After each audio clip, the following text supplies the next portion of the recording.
On passe à la suite. Et je vais donner la parole à David. David, pour ton chiffre de la semaine à toi. Alors attends, juste, je vais rajouter ça. Hop là, voilà. Ton chiffre de la semaine à toi, David. Je crois que tu vas nous parler d'une petite Ouais. compétition pour changer Mon un petit chiffre, mon chiffre de la semaine, c'est 1 milliard. 1 milliard de dollars. rien que Alors, ça. c'est quoi? Est-ce que vous savez à quoi je fais allusion? 1 milliard de dollars. Est-ce que Greg, tu sais à quoi je fais allusion? Oui, j'en ai parlé tout à l'heure en toute fin de mon top de Dortmund. Donc, 1 milliard de dollars, c'est le montant de la dotation de la Coupe du Monde des clubs qui aura lieu cet été aux États-Unis. Donc, c'est une compétition dont on n'a pas beaucoup parlé jusqu'alors, hein, bon, il y a eu quelques petits articles dans la presse, mais on la voit pas trop venir, cette compétition, parce que c'est un nouveau format de compétition inventé par la FIFA, qui aura lieu cette année, et donc qui aura lieu cette année entre mi-juin et mi-juillet. Donc, sur les mêmes dates qu'une Coupe du Monde normale, Du sauf qu'au 14 lieu au que ce soit une Coupe du Monde de nations, ce sera une Coupe du Monde de clubs, avec 32 clubs du monde entier. Juste ça pour les gens qui n'ont pas forcément la Coupe du Monde des clubs, ça existait depuis, enfin ça existe depuis très longtemps. Mais normalement, c'était donc le vainqueur de la Ligue des Champions contre le vainqueur de la Libertadores. Voilà. C'est les vainqueurs. Alors là, c'est un vrai gros tournoi de 32 équipes avec 8 poules de 4, puis ensuite huitième de finale, quart de finale, demi-finale, finale. Tout ça en élimination directe, pas d'aller-retour, pas de format Ligue des Champions. On est sur une Coupe du Monde avec 32 clubs. Et alors, il y a beaucoup de polémiques autour de cet événement. D'abord, le milliard de dollars en soi, c'est évidemment hallucinant. Hein, donc, c'est évidemment la FIFA a fait ça pour marquer les esprits et pour faire mal à l'UEFA, hein, appelons un chat, pour dire voilà, ça va être la première grosse compétition de club, plus grosse que la Ligue des Champions, avec les meilleurs clubs du monde entier. Deuxième polémique, les conditions de sélection des clubs en question. Alors là, c'est très particulier parce qu'on s'est basé sur les 4 dernières saisons. D'accord? Donc, on a pris les 4 derniers vainqueurs de la Ligue des Champions. En l'occurrence, il y en avait 3 parce que le Real Madrid l'avait gagné 2 fois. Donc, il y a eu Real Madrid, Manchester City et c'était qui? Donc, c'était Manchester City et Bayern Munich pour l'Europe.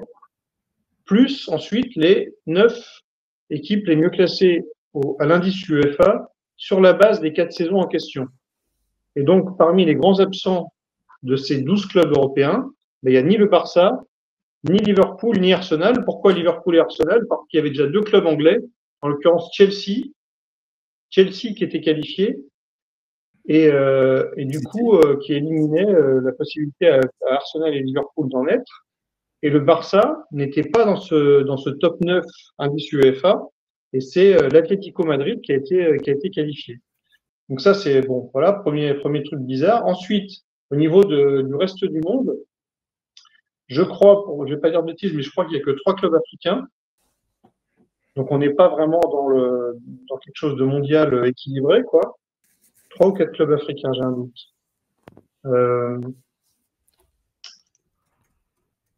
Et puis alors surtout, il y a eu une énorme polémique, c'est qu'il y a un club qui a été retiré de la liste parce que la FIFA s'est rendu compte, mais alors très longtemps après la bataille, que un club mexicain, le Club León, qui s'appelle le Club León, vient d'être retiré de la liste des clubs invités parce que la FIFA s'est rendu compte qu'un autre club était la propriété du même propriétaire, et en vertu du règlement FIFA sur la multipropriété, il ne peut pas y avoir 2 clubs du même propriétaire dans la compétition. C'est ça.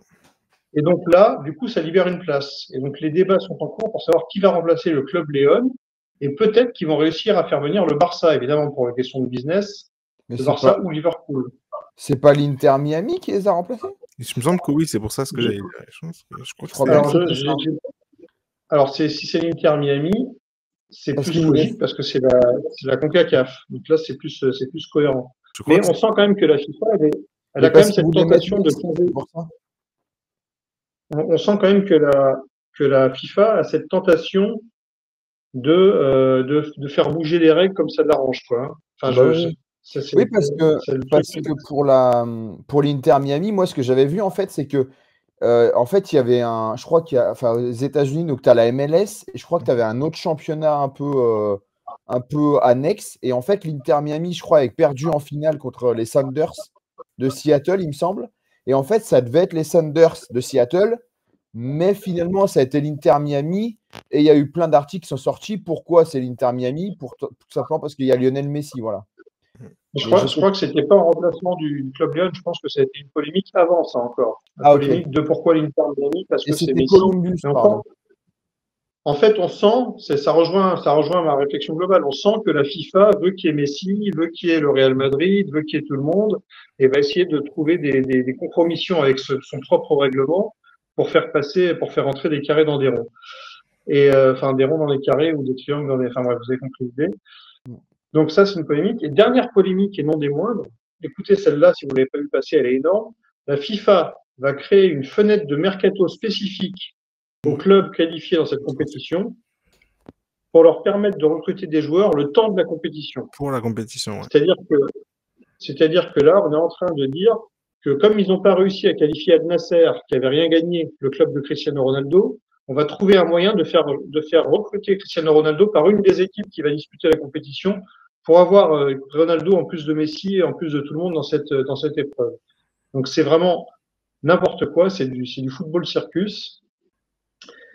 Et bon, et voilà, il n'y a pas de montant assez élevé pour attirer les clubs. Donc là, le vainqueur va gagner plus de 100 millions d'euros. Hein. Le vainqueur de cette compétition va gagner plus de 100 millions d'euros. C'est ça, c'est ce que je t'ai dit, c'est ce que j'allais dire, c'est que football circus, mais quand même 1 milliard, quoi. Donc quand même. 1 milliard. Quand même. 1 milliard de dollars. C'est hallucinant. Ouais. En gros, pour répartir par rapport aux gens, par exemple, qui nous écoutent, c'est 2 millions d'euros par victoire en phase de groupe, 7,5 millions pour une qualification à 8e, et après c'est 40 millions pour le vainqueur, mais en gros ça s'ajoute aux allocations de participation, qui varient entre 12 et 38 millions, je crois. Donc voilà, en gros, tu as 12 millions minimum, 39 maximum en fonction du club. Qui sont du coup de base attribués. Et puis, tu as 2 millions par victoire, 7 millions par qualification, etc. Bref.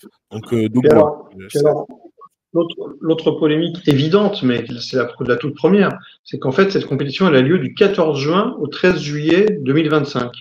Donc, les clubs qui vont être là-dedans vont être ceux qui vont aller le plus loin en Ligue des Champions, dans toutes les coupes asiatiques, etc. Donc, ce sont déjà ceux qui disputent le plus de matchs dans la saison et ils vont se taper une compétition de club du 14 juin au 13 juillet. Ils n'auront pas de vacances et on n'arrête pas de parler depuis plusieurs saisons du surmenage des joueurs, du fait qu'il y a trop de matchs dans la saison. Et là, on en rajoute un mois complet pour ces clubs-là. C'est complètement dingue. La même année où il y a eu plus de matchs de Ligue des Champions, puisque il y a chaque club en a disputé 4 de plus, un truc comme ça. Exactement. De Ligue Europa, ouais, aussi. De Ligue Europa, oui, pardon. Pour des raisons de business, on rajoute jusqu'à l'écœurement, parce que là, même le spectateur pourra plus supporter en fait de voir autant de matchs.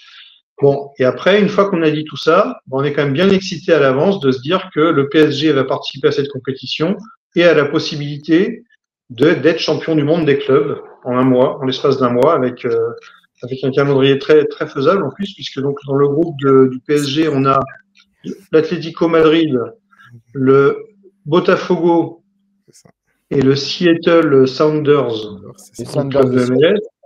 Et c'est ce que donc là, le PSG ultra favori. El Nasser va retrouver son meilleur pote Textor. Hein. Même ils vont se suivre partout, même à la Coupe du Monde des clubs. Ça, c'est assez même à la Coupe du Monde des clubs. Nasser, c'est et voilà. Et je sais plus comment ça se croise, mais si tu sors de cette poule, j'imagine que ça se croise avec le groupe A. Et donc le groupe A, tu as Porto, Inter Miami. Donc, je sais pas, Al Ahly, club égyptien. Alors, c'est vrai que c'est intéressant de voir, pour le coup, moi, ce qui m'intéresse, c'est de voir des confrontations entre des clubs égyptiens, saoudiens, brésiliens et des clubs européens. Ça m'intéresse. Mais bon, si c'est au prix de décimer les effectifs, de faire que les stars aient la langue qui pendent par terre et puis qu'on se rende compte que Messi n'a plus le niveau et que l'Inter Miami va se faire écraser par Al Ahly, un truc comme ça. Bon, je sais pas si ça fait un peu ridicule quand même. Et après, quelle sera la valeur pour le champion, pour celui qui sera champion du monde des clubs, quelle sera vraiment la valeur de ce trophée versus une Ligue des Champions, versus les compétitions continentales. Ça va être un grand débat aussi. On verra la valeur de cette compétition. Parce que là, à vue de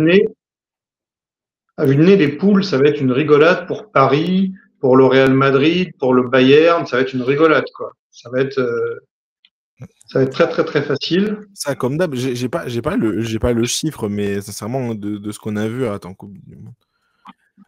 Les vainqueurs de la Coupe du Monde des clubs à chaque fois, c'est très, très, très, très, très souvent quand même les clubs européens en finale. Bien sûr. Et c'est très souvent l'Amérique du Sud en finale, en plus. En plus, voilà. Grêmio, International. Donc là, si le PSG termine premier de son groupe, bah, ça va croiser avec le deuxième du groupe A, donc il pourrait être Palmeiras ou Al Ahly ou un truc comme ça, ou l'Inter Miami de Messi. Pour dire, par exemple, depuis 2005, et donc ça fait 20 ans, hein, ça fait un joli échantillon, depuis 2005, il n'y a eu que 3 clubs hors européens qui ont remporté la Coupe du Monde des clubs. Et ces trois clubs, comme l'a dit Greg, ils étaient issus d'Amérique du Sud. C'était Sao Paulo, j'ai plus les autres, mais Sao Paulo. Non, mais là, on va avoir. Là, de toute façon, à partir des quarts de finale, on va avoir la Ligue des Champions. Hein. Faut pas se leurrer. À partir des quarts de finale, on va avoir des Bayern Real et des PSG Chelsea. Voilà, c'est écrit d'avance. Hein. Mais ça va peut-être être intéressant, comme tu as dit, c'est voilà, s'il y a une petite, il suffit qu'il y ait un club qui crée l'exploit, etc. Tu vas peut-être découvrir des joueurs, machin. Enfin, moi, je me rappelle par exemple, il y a quelques années, il y a eu beaucoup de monde qui était tout excité de voir le Neymar, qui joue à Santos, jouer contre le Barça. Oui. Bref, ça peut aussi créer ça. Non, moi, c'est ça qui m'intéresse plus, de voir des clubs brésiliens, mais même du saoudien. Il y a le club de Al Hilal qui sera là. Ouais, voir le Real Madrid Al Hilal, ça peut être rigolo. Mais après, une fois que Al Hilal sera éliminé au premier tour, on va retomber sur du.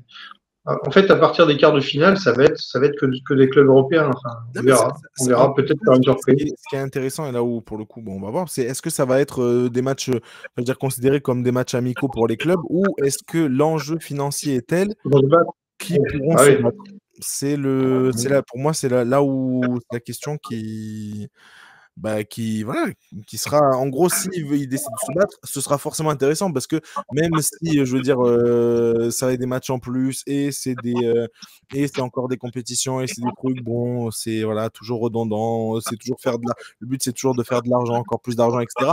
Mais voilà, des confrontations, si par exemple le Real Madrid aligne Vinicius, enfin tout le monde, toute la clique, oui, on a envie de les voir au final jouer en demi, alors que par exemple des matchs de pré-saison, vu qu'il y a des jeunes, vu qu'il y a des machins, vu qu'il y a c'est que des recrues, etc. C'est moins intéressant que ces matchs-là. Bref, il y a tellement d'enjeux financiers qu'on se dire. C'est beaucoup mieux que des matchs amicaux. Mais même, je vais même aller plus loin. On va se régaler à regarder cette compète. Parce que ça va être nerveux, ça va se jouer en 6 matchs, t'es champion du monde. Enfin, ça va être. Maintenant, bon, après, c'est.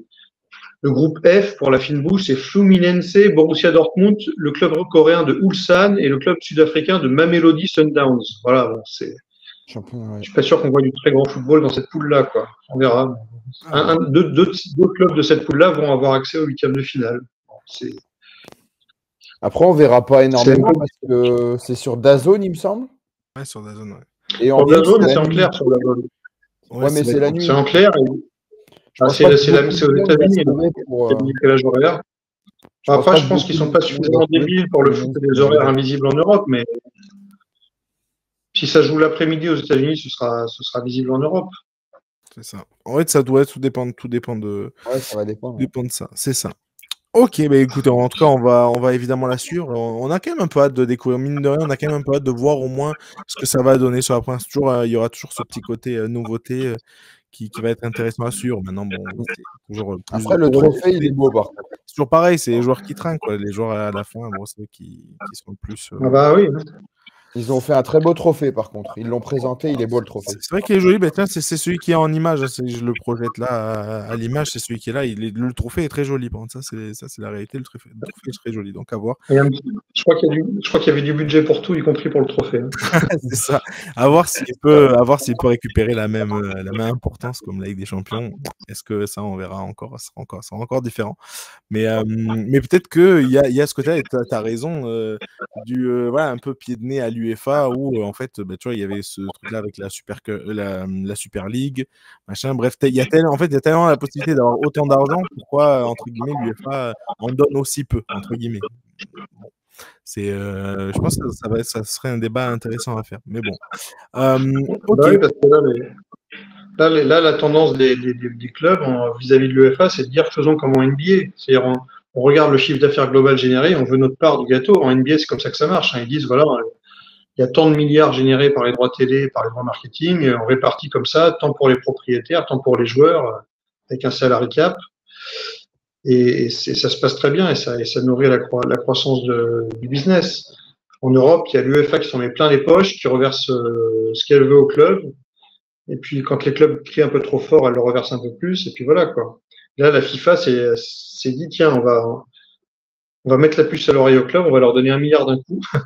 On va marquer le coup. Ouais. Non, on va voir. C'est sûr. On va voir ce que vaut cette compète. Ouais. En tout cas, ouais, on suivra ça du coup cet été, comme David l'a dit, ce sera du coup du 14 juin au 13 juillet, donc même un petit mois. Aux États-Unis. Seattle, Los Angeles, New York, Philadelphie, Washington, Charlotte, Atlanta, Cincinnati, Nashville, Orlando, Miami. Exactement. Il y aura des matchs à Miami. Hard Rock, il sera à la maison, la Méléo.